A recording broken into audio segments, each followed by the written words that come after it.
Yeshua's Egyptian initiations.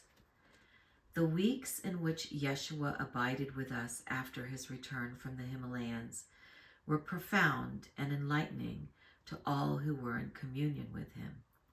We all benefited by his presence as he continued to grow in spiritual stature and strength.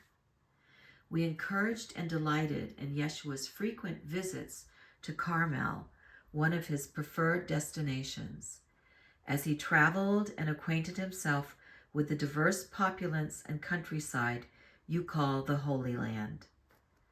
On the spring equinox of AD 22, part of our family gathered to celebrate at Mariana's home in Nazareth. Yeshua announced he would be traveling to the Sinai and Egypt for an extended stay, and that he might include a visit to Greece before returning home. As we discussed Yeshua's approaching pilgrimage, it was decided that many of us would go to Jerusalem for Passover. So we gathered as a caravan and made our way to the gated city, which was outwardly magnificent, but inwardly corrupt. Although Yeshua had visited Jerusalem with his father on numerous occasions, it was the first time I had accompanied my grandson inside the city of David. On the day before Passover began, Joseph of Arimathea and I walked with Yeshua through the ancient narrow streets thronged with all manner of pilgrims, merchants, and Roman soldiers. Needless to say, Jerusalem was radically different from the way it had been 600 years earlier when I first came to live there. During Passover week, Yeshua, who was now almost 25 years of age, spent most of his time in the court of the scribes discussing, reading, and expounding upon the law and the prophets. The elders marveled at his knowledge and wisdom. Some sought to test and discredit him, setting snares whereby they might catch him. Throughout it all, my grandson maintained a calm, assured manner. When least expected, he would insert a parable or a riddle or a joke to lighten the air. As the days passed, crowds began to gather around him to hear his words. The highest priest of the temple looked on with a grave expression and sometimes knitted brow. Who was this young man of Galilee? How was it that one from Nazareth could expound the scriptures with such authority? The highest priest became increasingly anxious as he began gathering information concerning Yeshua. It was customary for any man designated as a rabbi to be married in order to officiate in the synagogue or temple. Although Yeshua was not married yet, sincere questioners, skeptical interrogators, and awe-struck listeners began to address him as rabbi.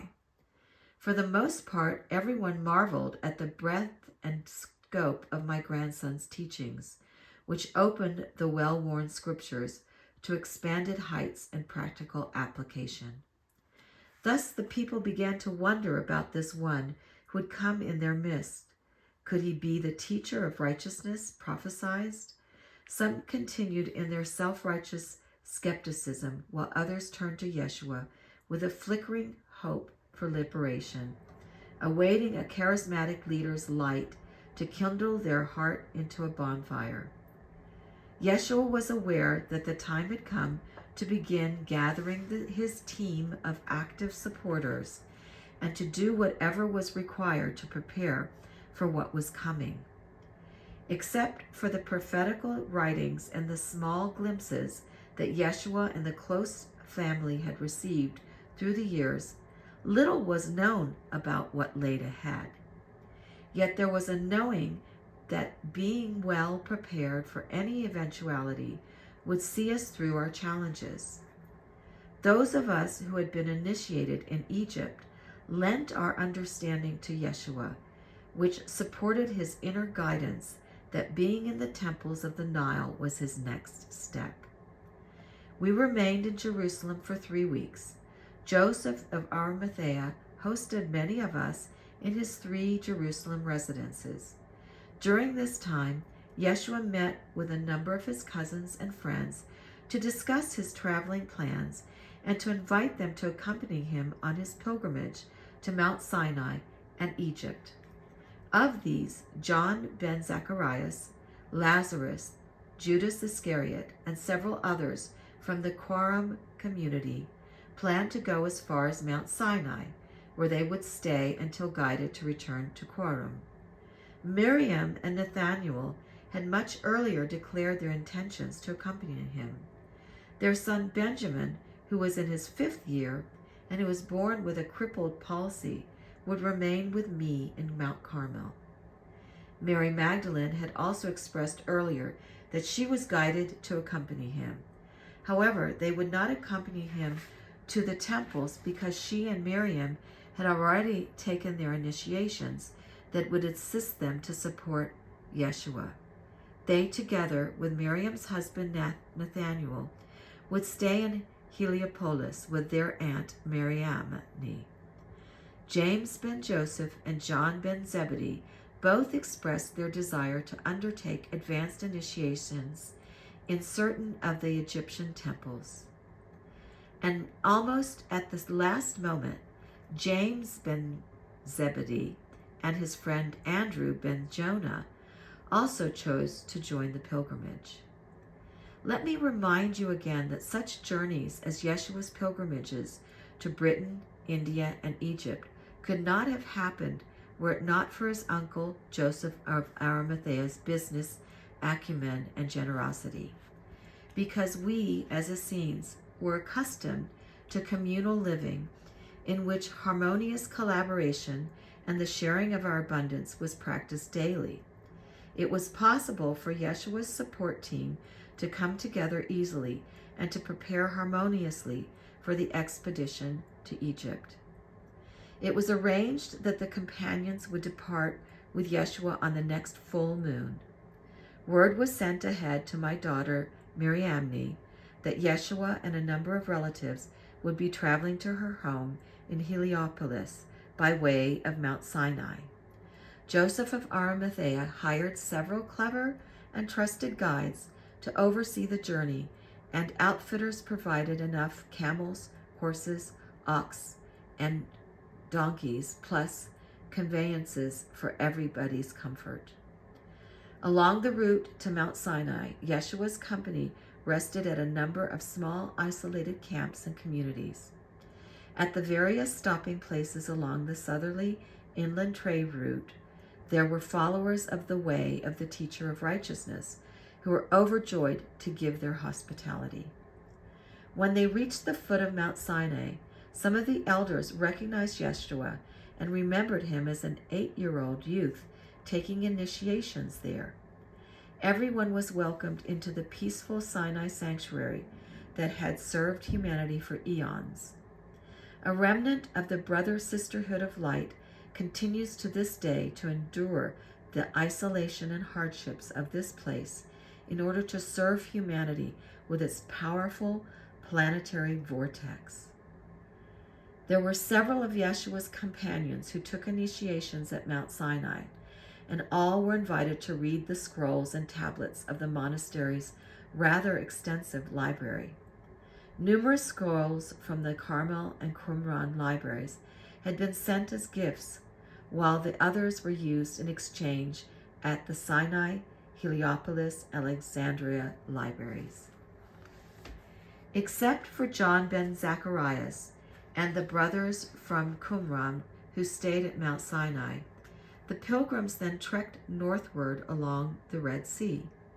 They traveled primarily before and after sunrise, resting in the afternoon and early evening in order to avoid the scorching heat until they reached the welcome comforts of Heliopolis, which served as a primary home base and rendezvous point. Relatives gladly opened their homes and provided support without recompense for those who would be taking initiation. They welcomed Nathanael Bartholomew's carpentry and masonry skills, and Mary Magdalene and Miriam's help with the household. My granddaughters also saw opportunities to serve the infirm and gave much of their time to carrying on their healing work through the surrounding community. Egypt was well known for its pure essential oils and medicinal practices, so these tireless women were happy to replenish their healing supplies and to gather more knowledge.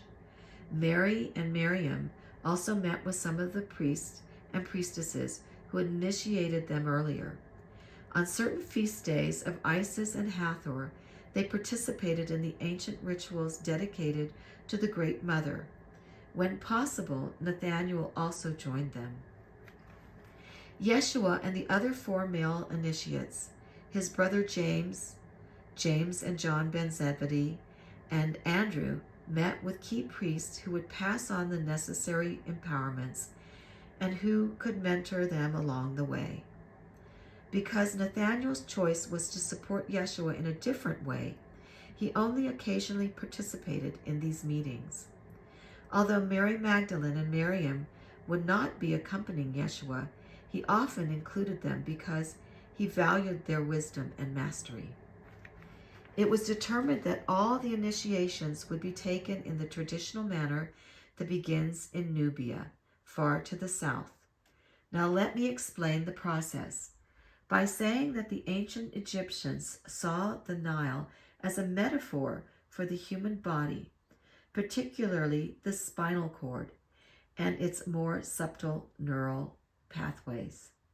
They knew the path enlightenment takes begins at the base of the spine and, like a river, flows upward to the brain. So it was that they constructed temples that simulated the journey of enlightenment. In this case, because the Nile flows from south to north, the initiate would begin their journey in the south and proceed through the subsequent temples, culminating in the Great Pyramid, representing the Holy of Holies in the brain. At each temple, the initiate experienced the various initiations which tempered, refined, and opened the life force channels. In order to progress to the next temple, the initiates proved that they were ready to meet, unify, and alchemically transmute the opposing forces of love and fear, light and dark, spirit and matter, life and death. Although all the temples enacted the Osirian mysteries, each temple enacted a particular aspect of the archetypal journey of Osiris, Isis, Horus, Set, and Hathor. These mysteries involved light conception, crucifixion, and resurrection. Yeshua and his faithful friends traveled up the Nile, sometimes by barge and other times on foot or by donkey, in order to avoid turbulent, cataract white water until they arrived at the temple of Isis on the island of Philae. This was a long and arduous journey, one that very few of the native Egyptians ever accomplished in a lifetime. Again, I will say that the magnitude of this pilgrimage could not have been accomplished within such a relatively short period of time if it had not been for the companions' spiritual readiness, communal cooperation, and the financial funding that they received from Joseph of Arimathea. Yeshua, James ben Joseph, and John ben Zebedee underwent their initiations at more or less the same time at the same temples. Because they had already taken advanced initiations in India, the additional experiences in Egypt further refined their consciousness and strengthened their constitution and character. Now that they were in the motherland, out of which all they had learned in India had come, they humbly and gratefully received any added portion that could be gleaned.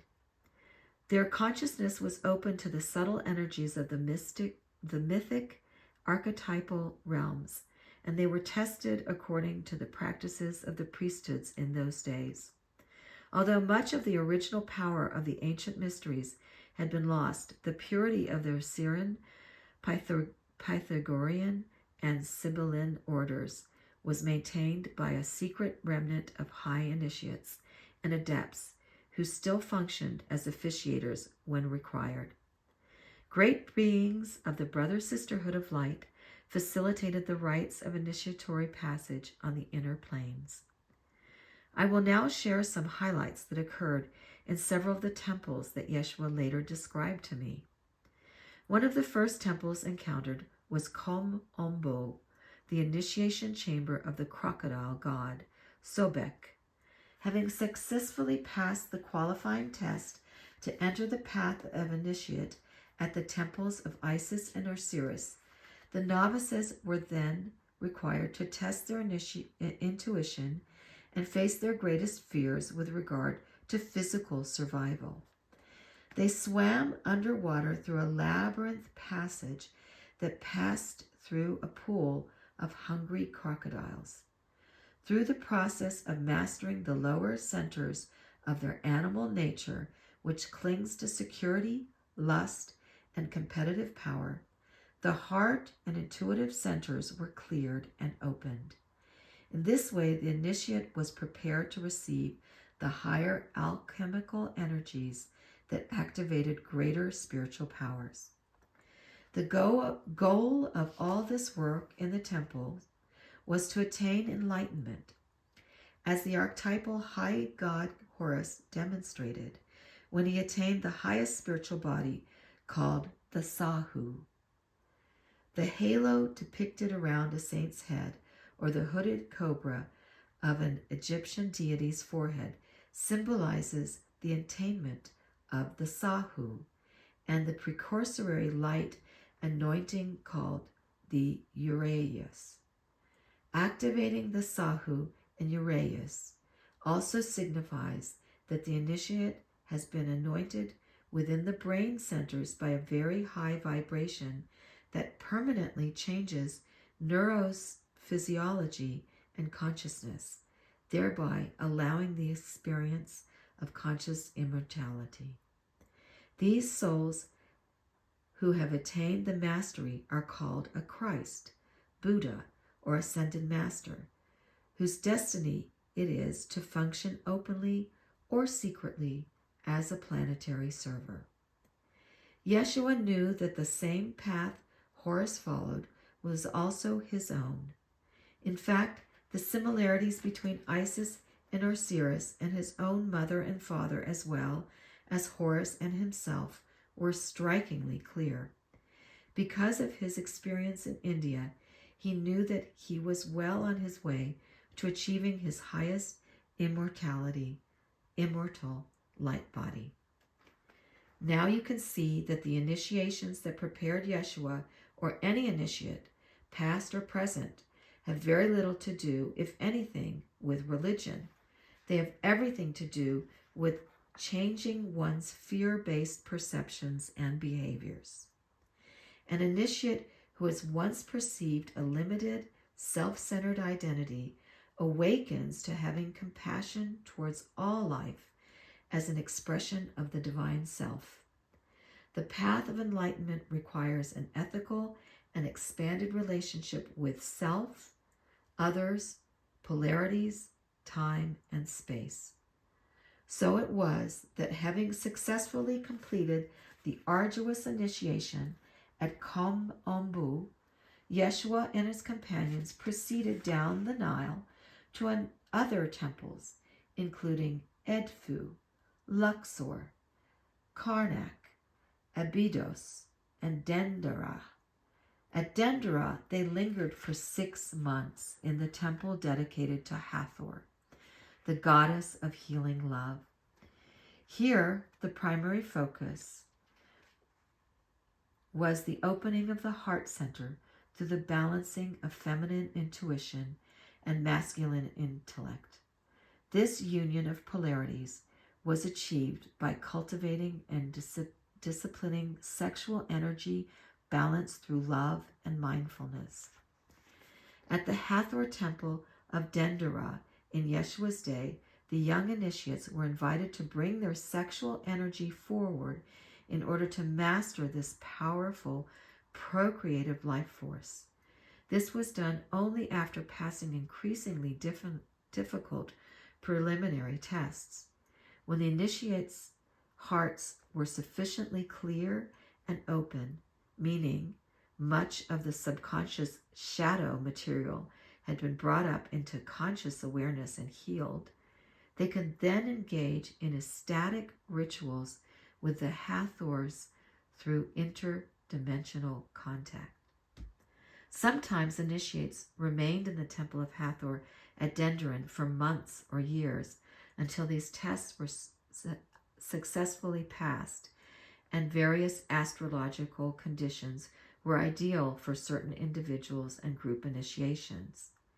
As a consequence, Yeshua and his companions abided at Dendera for 6 months, learning more about the keeping of time, the goddess Hathor's cycles and rituals, and how to channel life force and sexual energy, sekhem, within the body. Yogic disciples of breathing, postures, toning and chanting, meditation, tantric arts, internal energy practices, purification and cleansing of body, mind, and soul were given. For those who sought full enlightenment in order to be of service to others, initiates were also given higher levels of regenerative practices, sexual energy practices, and the conscious conception, birth, and rearing of children.